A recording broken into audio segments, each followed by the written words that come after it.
The north of Thailand demanded me to be brave in the mountains, but Riley Beach in Ao Nang tested not only my mental, but also my physical strength. I've never experienced sore muscles like this before. And find out how to enjoy your own company while traveling if you don't meet like-minded people in the places you're staying. So please watch until the end to find out about how I deal with it. After exploring the north of Thailand, I finally made my way to the south. I took a flight from Chiang Mai down to Phuket. I had a little FOMO, like fear of missing out, because there was only a little time left in my trip and there was so much to see in the south. All the islands, the beautiful nature, rocks, jungle, diving. At the same time, I felt in my heart that I wanted to dive deeper into human connections and build deeper relationships. I always thought of traveling as seeing as many things as possible, but now I understand and feel that my favorite places have been the ones where I met lovely people and had eye-opening conversations with. And when you can share your travels with friends and fellow solo travelers, all your experiences get a little deeper, more colorful, and remembered so much stronger. I arrived in Phuket and stayed near the airport because I only had one night in Phuket, so a layover, and my next stop would be Riley Beach in Ao Nang. I arrived at around 5 p.m. at my airport hostel in Phuket, and directly after check-in, I put on my bikini and walked to Nai Yang Beach. After flying, I feel that my body needs to regulate itself because you spend a lot of time in a crowded and artificial area at the airport. So many people, so much noise. You need to keep track of your flight and organize everything. The best way to allow my body to regulate itself is, for me personally, swimming in the ocean or the sea. I feel like a newborn afterwards. When I'm tired before, I'm awake after my swim. When I feel like not being in my body before, I feel so strong and aligned with my energy again. The sea has some healing powers. I don't know how, but they exist. Someday I wish to live near the sea. For me, the sea is amazing because it is different every day. It has a different mood every day and it never gets boring. And it teaches you a lot about patience, calmness, and how to make the right decisions in life. Maybe you know what I mean. So there were a lot of people at the beach, mostly Russians, I felt, but also people from France and the UK. Everybody enjoys the stunning beaches of Thailand with clean, clear and warm water that made me feel like I never want to leave the water again. After swimming, I went to a nearby food market and bought some seafood as well as some fruits for the drive tomorrow. I returned to my hostel and just let myself fall into my bed.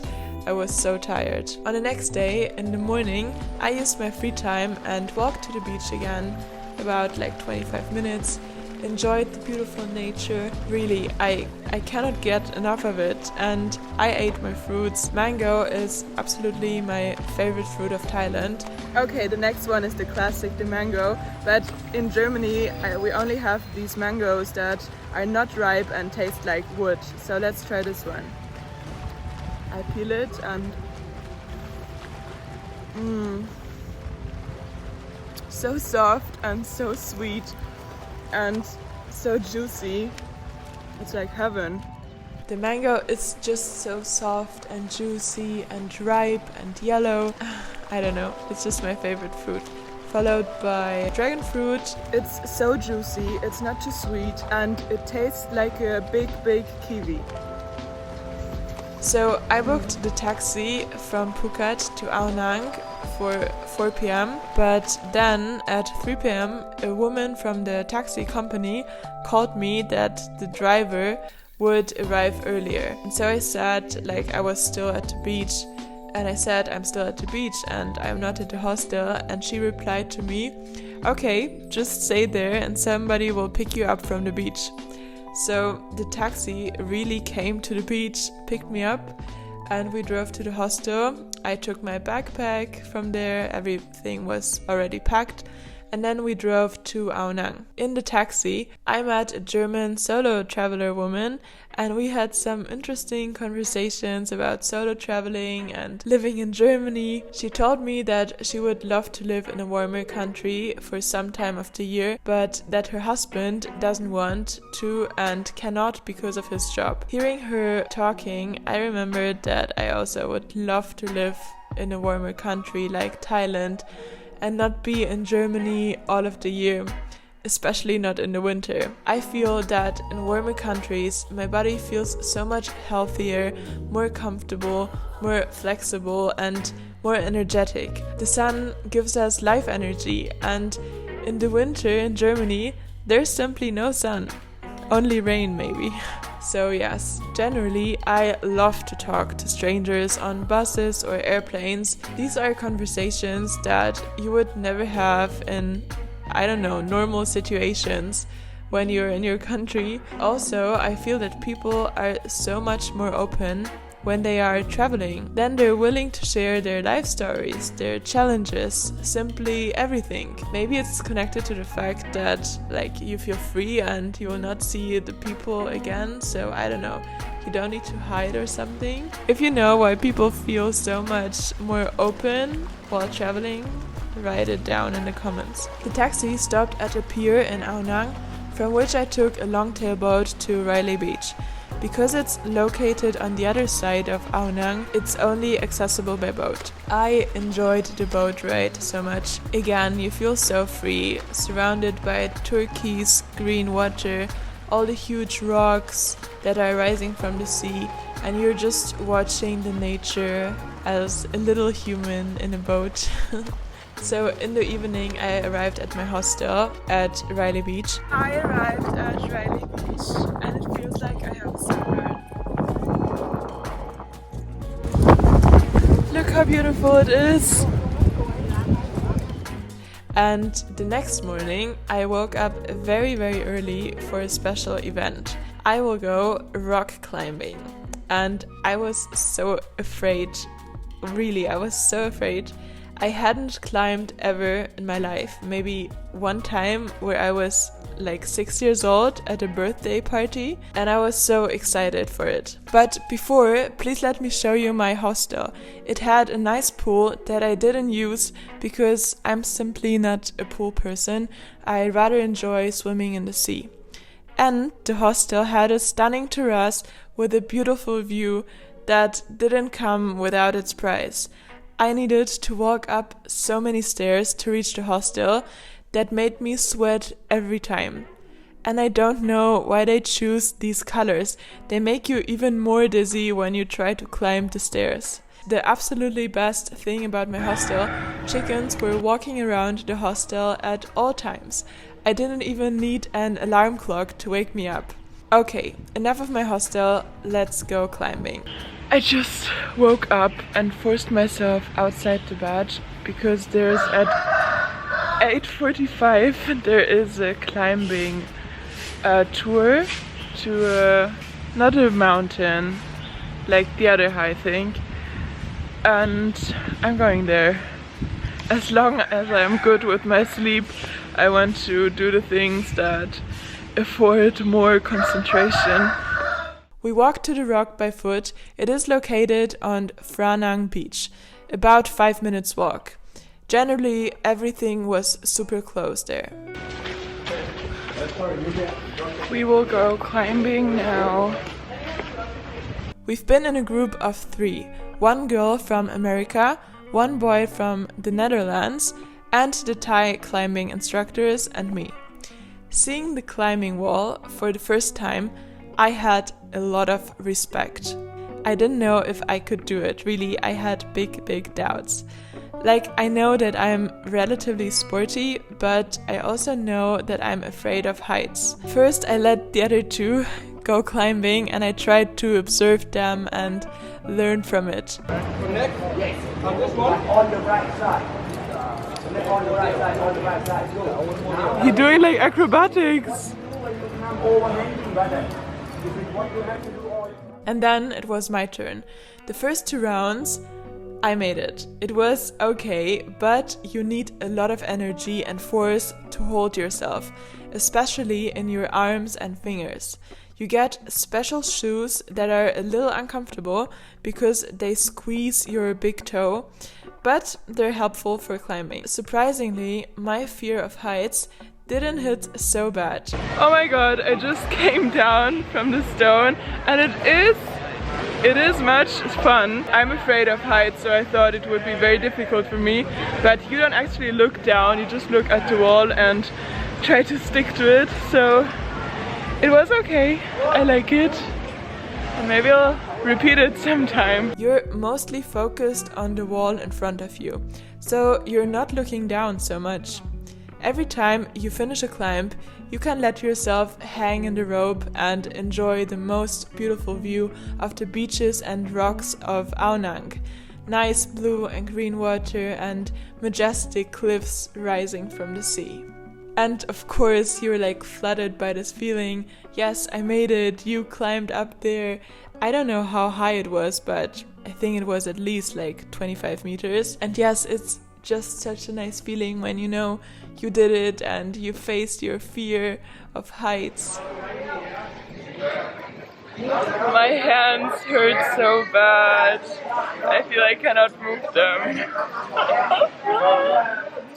So the third climb was one of the hardest. I observed several climbers that struggled with one part where you need to climb over a rock that comes out of the wall, so where the wall isn't flat. There's one certain way to go up there, and my instructor explained it to me with a laser pointer where I need to put my left hand, my right hand, my left foot, my right foot. With all of these hints, I tried, and it was really, really hard.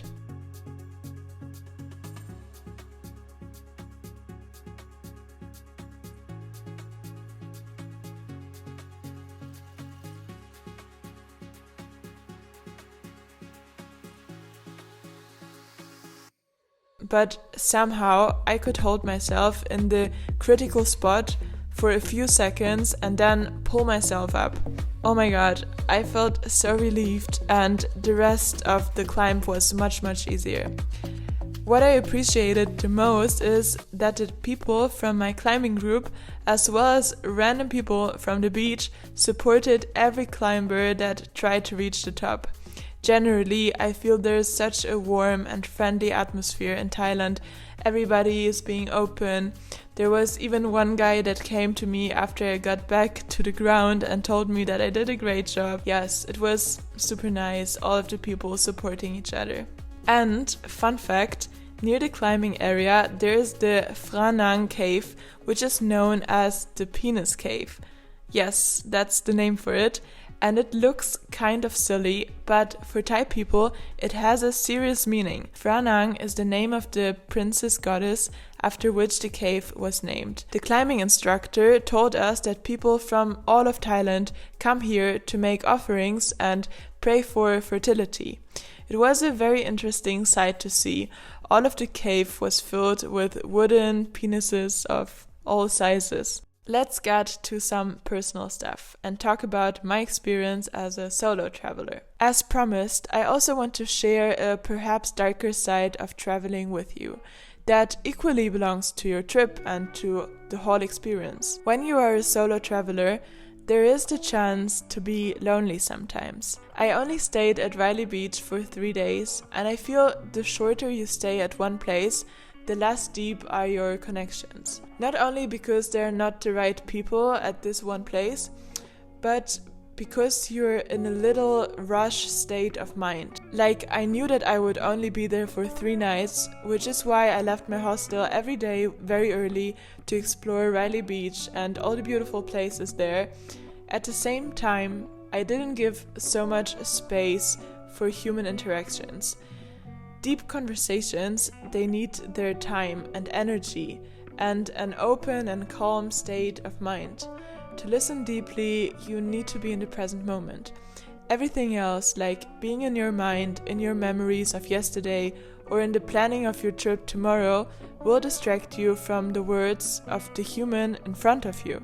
So maybe I also wasn't as open as I could have been, because I focused more on experiences and places that I want to visit. My advice would be to stay longer at places if you can, and to go through your hostel or whatever place you're in with open eyes. Put your phone aside, observe, and make eye contact. Don't let your mind be hijacked by FOMO. Give control out of your hands and let connections happen. You're not alone. All the solo travelers want to find good connections that nurture each other with love and good energy. Just one needs to make the first step, the first eye contact. Let's get back to my climb. After the climb, I was so exhausted, but because the climbing session started early at 8 a.m.